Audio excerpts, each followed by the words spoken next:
Bharat trade deal મામલે આમ આદમી પાર્ટીનો ઉગ્ર વિરોધ, મહેસાણા કલેક્ટરને આવેદનપત્ર અપાયું। ખેડૂતો, પશુપાલકો અને નાના વેપારીઓના હિતો જોખમમાં હોવાનો આક્ષેપ, ટ્રેડ ડીલ રદ કરવાની માંગ। ગુજરાતના મહેસાણા જિલ્લામાં આજે આમ આદમી પાર્ટી દ્વારા અમેરિકા અને ભારત વચ્ચે થયેલ ટ્રેડ ડીલના વિરોધમાં ઉગ્ર પ્રતિક્રિયા નોંધાવવામાં આવી છે। પાર્ટીના જિલ્લા પ્રમુખ જયદેવસિંહ ચાવડા એડવોકેટ નેતૃત્વના જિલ્લા પદાધિકારીઓ અને કાર્યકર્તાઓએ મહેસાણા કલેક્ટરને આવેદનપત્ર પાઠવી ટ્રેડ ડીલ રદ કરવાની માંગ કરી છે। આમ આદમી પાર્ટીનો આક્ષેપ છે કે ભારત સરકાર દ્વારા અમેરિકા સાથે કરવામાં આવેલી આ ટ્રેડ ડીલ દેશના સાર્વભૌમત્વ, કૃષિ અને સ્થાનિક ઉદ્યોગો માટે ગંભીર પડકાર ઊભો કરી શકે છે। ખાસ કરી ડેરી ઉત્પાદનોને ઝીરો ઇમ્પોર્ટ ડ્યુટી સાથે આયાત કરવાની છૂટ આપવામાં આવે તો દેશના પશુપાલકોને મોટું નુકસાન થઈ શકે એવી ભીતિ વ્યક્ત કરવામાં આવી છે।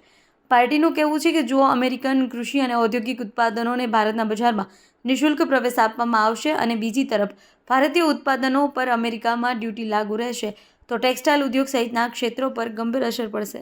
ટેક્સટાઇલ ઉદ્યોગ નબળો પડશે તો કપાસની ખેતી અને ખેડૂતોની આવક પર સીધી અસર થશે। જે રીતે આપણે સૌ જાણીએ છીએ કે બંધારણમાં આપણે સાર્વભૌમત્વની આપણે ચર્ચા કરેલી છે, આપણે સ્વીકારેલું છે। આમ છતાંય અમેરિકાના દબાવના અંદર મોદી સરકાર, કેન્દ્ર સરકાર ઝૂકી ગઈ છે, શરણાગતિ સ્વીકારી લીધી છે અને ટ્રેડ ડીલ એવી કરી છે જેના કારણે હજારો લાખો ખેડૂતો, પશુપાલકો, વેપારીઓ, ઉદ્યોગપતિઓ તમામને નુકસાન જશે, કરોડો રૂપિયાનું નુકસાન જશે।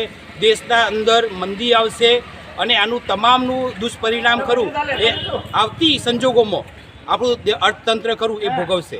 આના માટે અમે વિનંતી કરીએ છીએ, આમ આદમી પાર્ટી આ ટ્રેડ ડીલનો વિરોધ કરે છે અને વિનંતી કરે છે, અમારી રોસ્તાથી લઈને સંસદ સુધીની તમામ જગ્યાએ વિનંતી છે અને આજે પણ અમે કલેક્ટર સાહેબને વિનંતી કરવામાં આવે છે કે આપ રાજ્યપાલને શ્રીને અમારો અભિપ્રાય મોકલાવો, અમારી રજૂઆત મોકલાવો અને આ ટ્રેડ ડીલ રદ કરવામાં આવે।